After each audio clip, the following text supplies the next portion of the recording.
j'ai tant aimé que tu parles de Mahmoud Darwish et on va compléter la réflexion, c'est parce que moi, personnellement, je trouve que, et ça sera ma dernière question, ton œuvre inspire, comme toutes les œuvres d'ailleurs, mais la spécificité, la vraie spécificité, le cœur même de ton œuvre inspire. Parce qu'il y a plusieurs années, moi en Palestine, et environ 3-4 ans maintenant, je tombe, à ma grande surprise, sur le mur, et qu'est-ce que je vois? Je vois du côté palestinien un rabbin qui louche et qui me regarde, je dis bien du côté palestinien, et le gars qui tient le bistrot d'à côté, qui me sert le Coca-Cola, me dit, écoute, c'est un fou de chez toi, là, qui est venu, il n'y a pas longtemps, il est arrivé avec des laits, il a son seau de peinture, son seau de colle, pardon, et il a affiché sur le mur, côté palestinien, un rabbin qui louche. Et le gars, évidemment, était jamais passé de l'autre côté, par définition, et il me dit, je pense que de l'autre côté, d'ailleurs, on m'a dit que de l'autre côté, il y a un imam, du côté israélien, qui louche. Et je vous assure que ça faisait un choc à l'époque. C'était, alors tout de suite, la référence avec toi, moi, personnellement, j'ai pigé, parce que je te suis depuis de nombreuses années. Et à tel point que ce jour-là, au lieu de rejoindre Tel Aviv, avec l'ami qui était avec moi, on a fait tout le tour, on est passé par le checkpoint, on s'est tapé 80 bornes pour aller voir de l'autre côté s'il avait raison. Et effectivement, il avait raison. Cet homme-là, il est encore en exposition pas loin d'ici à la Fondation Bourda à Valais-de-Valais. C'est le grand photographe Giguère qui a tellement progressé depuis, que tu connais, que tu as rencontré. Oui. Et une vraie référence à mon travail. alors, c'est époustouflant, je dis, jure que par toi, quand même, mot. Ouais. Il y a beaucoup de choses différentes, il a beaucoup de choses assez différentes, mais il a la gentillesse, c'est pas toujours dans les milieux de l'art, qui dit en effet que son travail, il m'a invité à la première de son film, et je ne le connaissais pas, et en public il a dit je suis content qu'Ernest soit là, parce que mon travail vient du sien. Il y a beaucoup de choses très singulières chez lui, il invente des beaucoup plus modernes.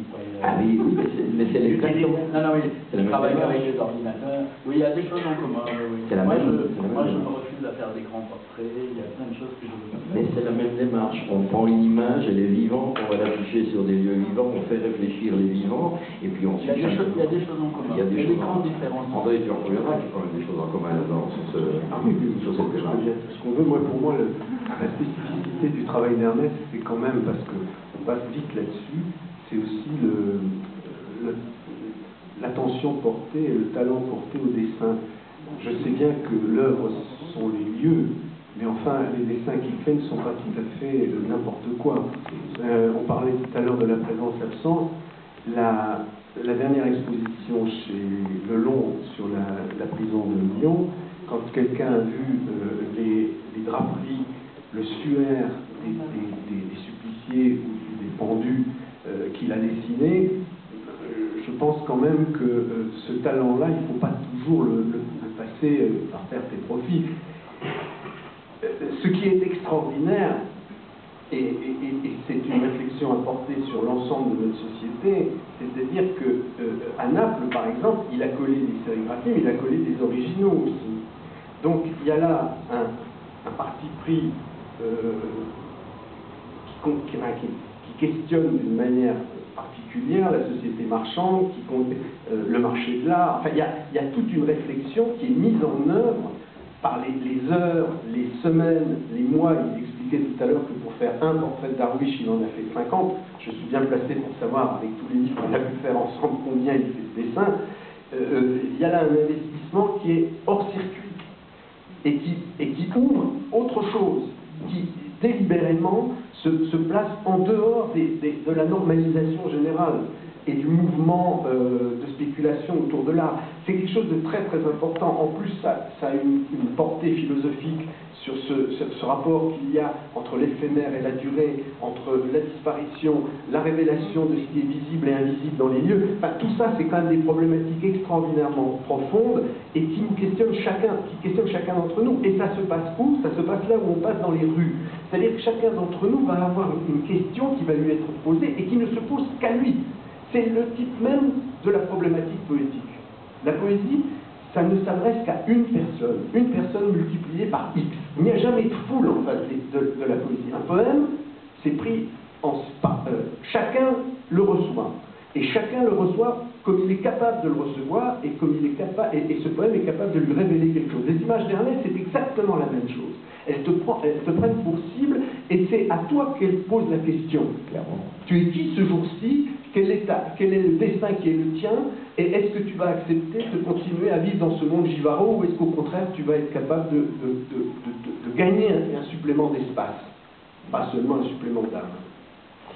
Merci d'avoir rappelé si brillamment.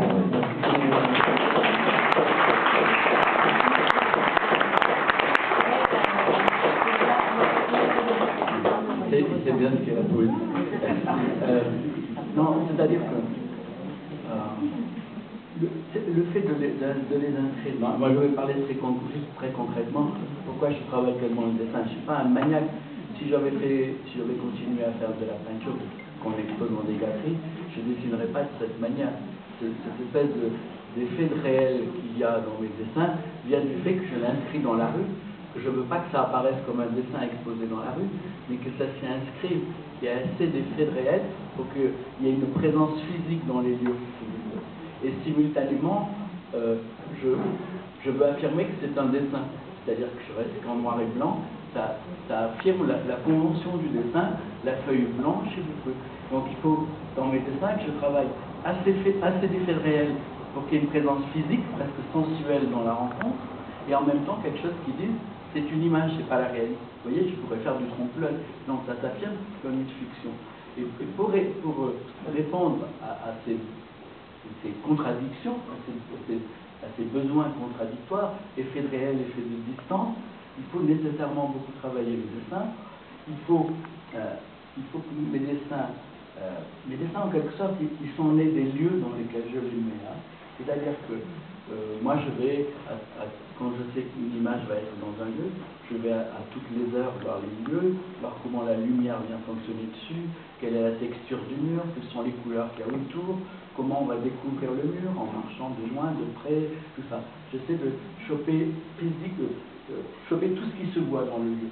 Mais simultanément, j'essaie d'assimiler tout ce qui ne se voit pas dans le lieu, c'est-à-dire la mémoire enfouie du lieu, son histoire, sa valeur symbolique, tout ça. Et quand je dessine, je conjugue tout ça, ce qui nécessite un gros travail de dessin, à la fois pour que ça s'inscrive là, pour que ça réponde aux problèmes purement plastiques. On a parlé 2-3 fois de Naples. Inscrire une image dans une rue de Naples, c'est très compliqué, parce que les rues souvent font moins de 3 mètres. Je veux dire, en général, vous savez, 99% des dessins qu'on voit, ils sont pensés pour être vus frontalement. Du coup, quand vous dessinez un dessin qui va être vu tout à fait en biais, et un coup par la droite, un coup par la gauche, il y a un travail sur l'espace dans lequel s'inscrit le corps, qui ne sont pas des anamorphoses, mais des espèces de distorsions pour que ça fonctionne. Ça fonctionne simplement. Voilà. Alors, ça exige un très gros travail de dessin qui est purement, presque technique, quoi, pour répondre aux problèmes urbains, quoi, de la rue étroite, du fait que c'est une rue sombre et tout ça. Voilà. Donc, je dois conjuguer, voilà, à la fois ce qui se voit, ce qui ne se voit pas. Le sens, c'est le sensible de l'image, et résoudre le problème plastique, quoi. Mais en même temps, donc, dans un des textes, André écrit le dessin est essentiel, parce que sinon ça ne marche pas, mais c'est pas l'essentiel, quoi. Je veux dire, c'est pas l'essentiel de l'œuvre. C'est ce que, au fond, si on peut parler de l'œuvre, c'est ce que provoque le dessin dans le lieu, en quelque sorte. Une fois, quelqu'un avait écrit que je faisais des images en situation, j'avais dit, que je faisais des œuvres en situation, j'avais dit, mais non, j'essaie de faire œuvre de la situation. Voilà. Une image vient faire ça.